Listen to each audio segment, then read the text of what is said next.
Hey guys, welcome back to the channel, and if you're new here, I'm Logan and I'm trying to build a 150cc 4-stroke race engine for my motorcycle. Now frankly, I set down this path because it's something I've always dreamed of doing and I didn't think it would be this hard. But we're in too deep now and I ain't giving up. So I have a cylinder that I have cast and machined and it is ready for nickel silicone carbide plating, and we're going to go see my mate Dino at NZ Cylinders and get to it.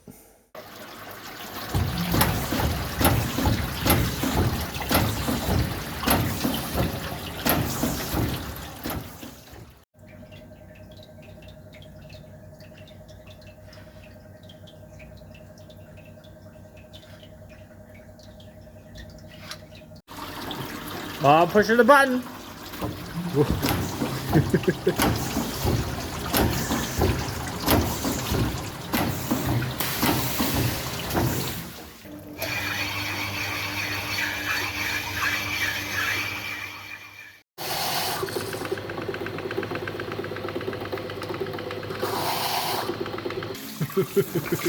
Can you make it do that again?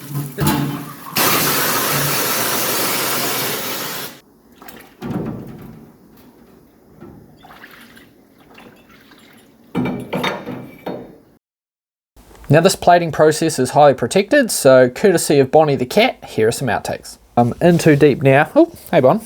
Don't put your ass in the camera. No. Post plating process.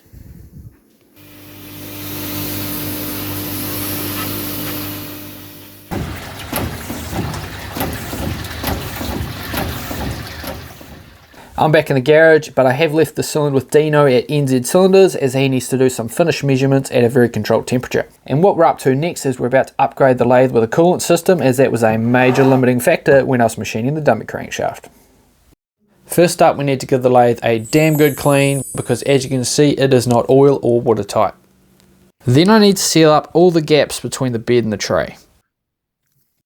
Then it's on to designing some fittings in Fusion, and then while these are 3D printing, I'm going to case harden the exhaust camshaft.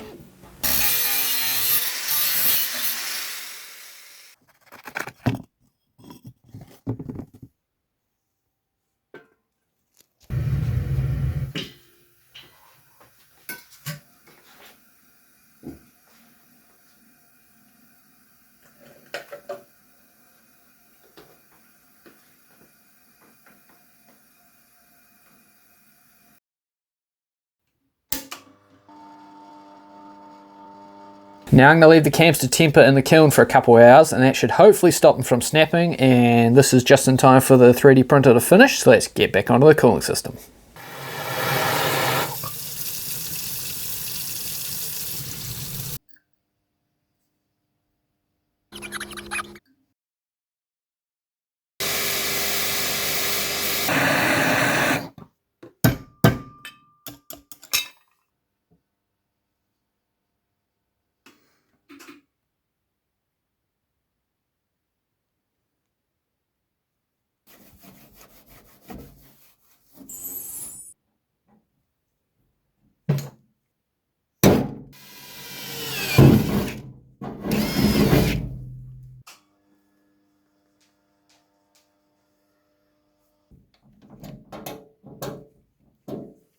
It has gotten to the point where it is ridiculous how many of my knobs are loose and fall off, so I'm going to Loctite them all while I'm at it.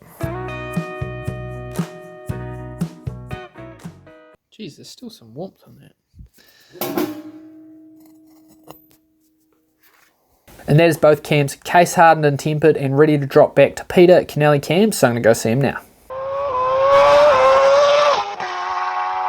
And then back to the cooling system. Here's our fish tank pump, and as you can see, these fittings it came with are nowhere close to fitting, so I have a steel one and some smaller line. I'm going to weld them together.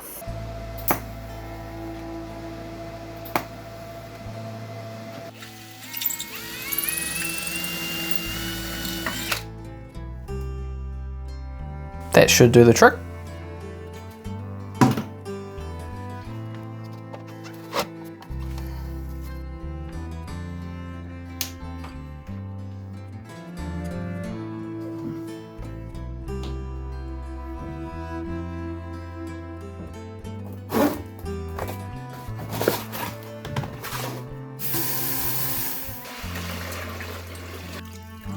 that's close.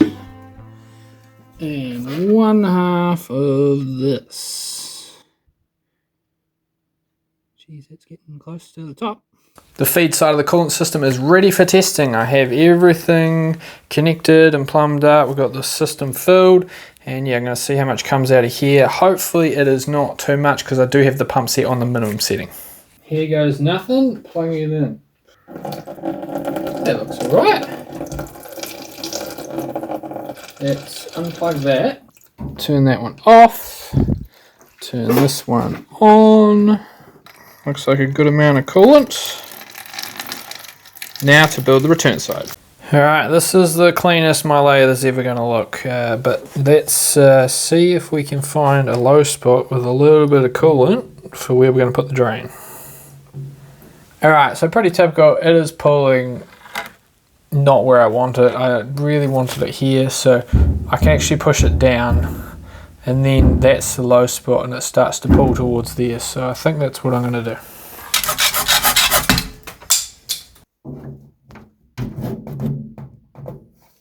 With our low point established, I'm going to cut up an oil jug and use that as the catch tray, and then I just need to design an adapter, print it off, and of course it is exactly 180 degrees out, so I had to make another one.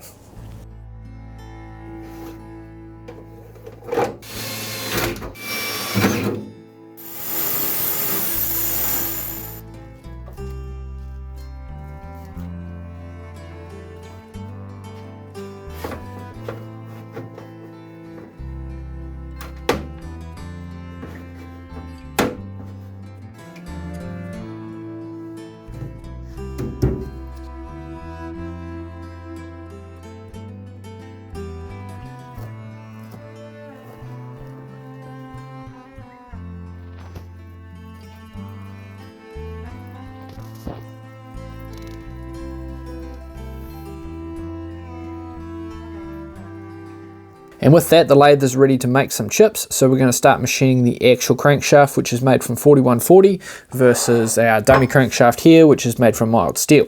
So first things first, I'm going to double check a few of my measurements off the original crank and the dummy crank to make sure I don't make any mistakes on the actual crank.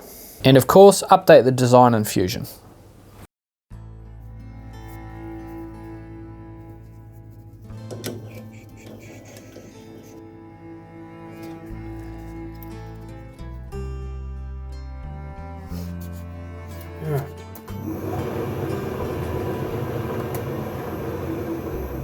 Looks good to me.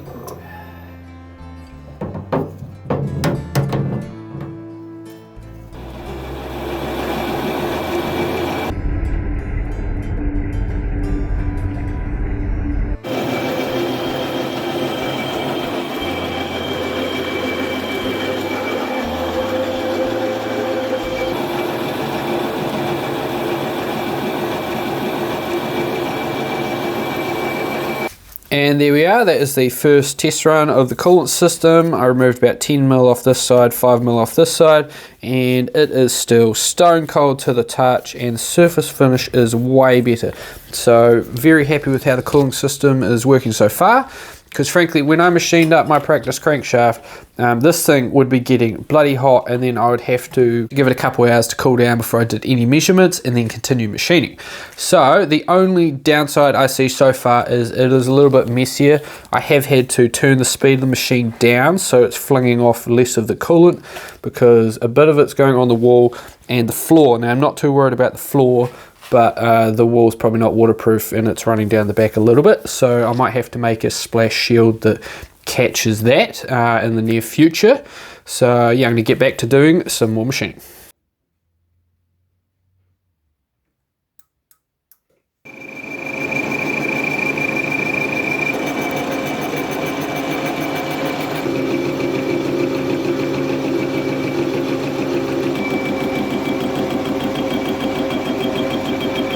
And I think my wooden shelf's going to have to go as well, because it is absorbing an awful lot of coolant.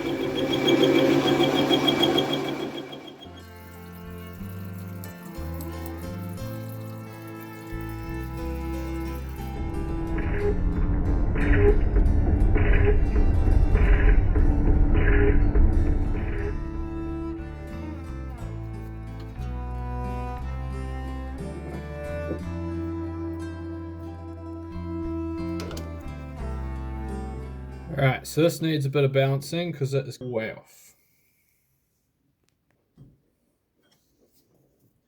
It's closer. Right, that is pretty close, and by the time I add the weight of the bolt, it should be pretty well balanced.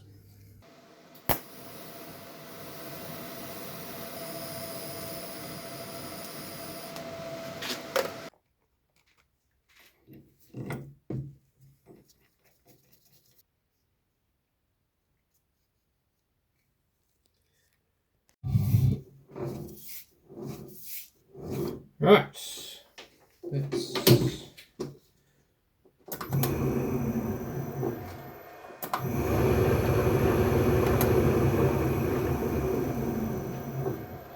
despite how crazy that looks, it feels nice and balanced.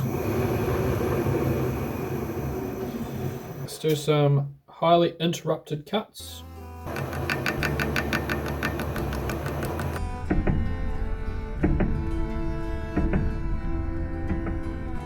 Well, this is one of the trippiest looking time lapses I think I've filmed so far. And this looks nice and peaceful, but in reality, this is what I was listening to for hours on end.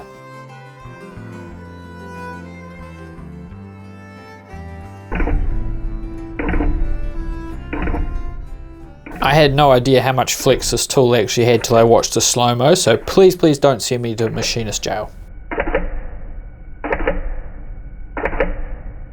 Just to be on the safe side, every couple of hours I would check over everything, make sure everything is still nice and tight, because lathes are incredibly dangerous.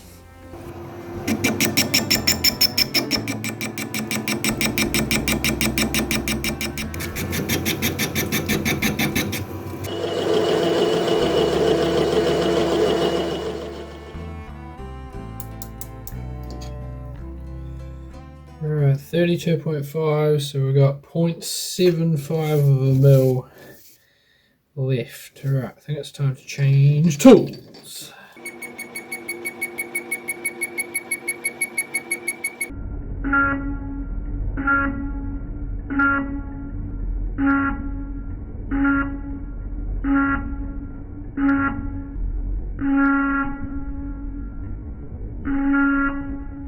This sounded terrible, so I've turned it down to 5%, and the audio didn't even work on this one.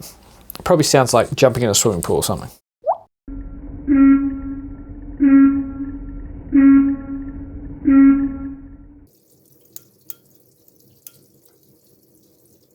As I am getting quite close to final dimension, I need to double check the rod clearance and the diameter so I don't overshoot my mark.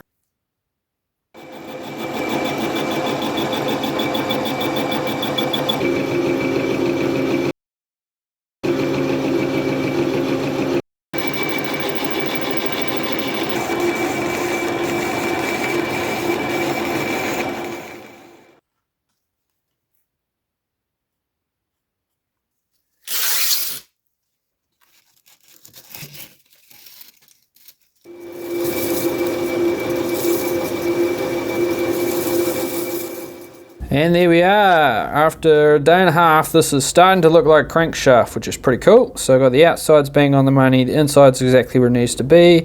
I have this slightly oversized so we can tidy up that crappy surface finish. And then once everything else has been machined, it is going to be nitrided and then finished ground. But that's going to have to wait until another video because, yeah, the lathe at the moment with chucking coolant over me and the wall is a pain in the ass, and I really need to get that sorted before I do any more machining. So, yeah, I'm going to make up some guards and stuff, and that'll get that sorted. And I'm still waiting on the cams, so they'll be back soon, hopefully, and then I can finish machining them. Crankshaft's coming along nicely.